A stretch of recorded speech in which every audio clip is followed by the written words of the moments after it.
राजस्थान के विधानसभा चुनाव की तारीखों का ऐलान जब से किया गया है, तब से राज्य भर में सियासी सरगर्मियां तेज हैं। जानकारी दे दें कि राजस्थान में 25 नवंबर के दिन मतदान होंगे और मतगणना होगी 3 दिसंबर के दिन। ऐसे में देखा जाए तो अब यहाँ पर सवाल लगातार यही उठ रहे हैं कि भारतीय जनता पार्टी ने जो उम्मीदवारों की पहली लिस्ट जारी की है, अब उस लिस्ट के बाद जब दूसरी लिस्ट अब जल्द से जल्द जारी की जाएगी, क्या उस लिस्ट में नाम शामिल होगा पूर्व मुख्यमंत्री वसुंधरा राजे का। दरअसल आपको बता दें कि चुनाव आयोग की तरफ से जब तारीखों का ऐलान किया गया, उस ऐलान के तुरंत बाद ही बीजेपी ने राजस्थान में अपने 41 उम्मीदवारों की लिस्ट आगे कर दी, जिसमें देखा गया खास बात यही रही कि राजस्थान में राजसमंद सांसद और जयपुर की राजकुमारी दिया कुमारी को बीजेपी की तरफ से आगे किया गया। आपको बता दें कि विद्याधर नगर से उन्हें आगे किया गया है। ऐसे में दिया कुमारी चर्चा का विषय बनी हुई है। कहा तो ये भी जा रहा है कि वो राज्य में सीएम चेहरा भी बन सकती है। आपको बता दें कि जब प्रधानमंत्री नरेंद्र मोदी जयपुर में थे, तब उन्हें मंच का प्रबोधन करने और उनकी उपस्थिति में बोलने के लिए अवसर भी प्रदान किया गया था। लेकिन दूसरी ही तरफ देखा जा रहा है कि पूर्व मुख्यमंत्री वसुंधरा राजे को कहीं ना कहीं साइडलाइन करने की कोशिश की जा रही है।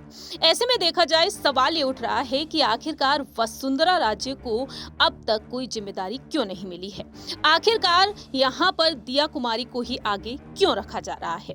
दरअसल आपको बता दें कि अब बीजेपी के अंदरूनी सूत्रों के मुताबिक सामने आया है कि राजवी को बाहर करने और दिया कुमारी के लिए एक सुरक्षित सीट सुनिश्चित करने का फैसला खास वजह से लिया गया है।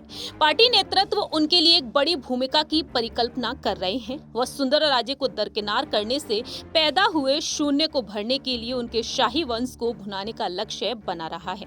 हालांकि दूसरी ही तरफ वसुंधरा राजे इस समय भी उतनी ही चुप हैं जब उनके वफादारों के टिकट काटे जा रहे हैं। भगवा पार्टी ने अपने मंत्रिमंडल में मंत्री रहे राजपाल सिंह शेखावत को टिकट नहीं दिया। भरतपुर के नगर सीट से पूर्व विधायक अनिता सिंह और उनके एक अन्य वफादार अजमेर को विकास चौधरी के टिकट भी काट दिए गए। आखिरकार टिकट बंटवारे को लेकर राज्य में विरोध बढ़ता जा रहा है। हालांकि आश्चर्य की बात यह है कि राज्य शांत हैं और टिकट वितरण के पक्ष और विपक्ष में कोई बयान जारी नहीं कर रही हैं। ऐसे में देखा गया है कि बीते शुक्रवार की रात जब कोर कमेटी की बैठक हुई, उस बैठक में वह शामिल हुई। पार्टी नेताओं को कई सुझाव दिए, जिसमें टिकट वितरण के दौरान पार्टी कार्यकर्ताओं पर ध्यान देना भी शामिल है। पार्टी सूत्रों का कहना है कि वसुंधरा राजे की ये चुप्पी पार्टी के लिए ताकत बन सकती है, क्योंकि उनकी महत्ता पहले ही परिवर्तन यात्राओं के दौरान साबित हो चुकी है। जब उनकी अनुपस्थिति में पार्टी भारी भीड़ जुटाने में विफल रही, उन्हें पार्टी के सभी कार्यक्रमों में शामिल होने के लिए कहा गया, क्योंकि वह जानती हैं कि उनकी अनुपस्थिति पार्टी के लिए घातक हो सकती है। ऐसे में देखा जाए तो अब यहाँ पर वसुंधरा राजे को लेकर तमाम सवाल उठ रहे हैं। जानकारी के लिए आपको बता दें कि राजनीतिक विशेषज्ञों का कहना है कि राजस्थान एक सामंती राज्य है। यहाँ कमान एक नेता से दूसरे नेता के पास जाती है। भैरव सिंह शेखावत ने उन्हें कमान सौंप दी थी और अब जब वह कमान अगले नेता को सौंप देंगी तो राज्य में अगले नेता को स्वीकार कर लिया जाएगा।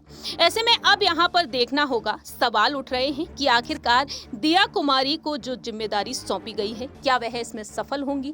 वहीं दूसरी ही तरफ देखा जाए तो यहाँ पर क्या वाकई में वसुंधरा राजे को अब कोई अहम जिम्मेदारी सौंपी जाएगी या फिर नहीं। 200 विधानसभा सीटों पर क्या वाकई में यहाँ पर बीजेपी जीत हासिल कर पाएगी या फिर नहीं। इस खास रिपोर्ट में इतना ही। बाकी की तमाम अपडेट्स के लिए देखते रहिए नेक्स्ट 9 न्यूज।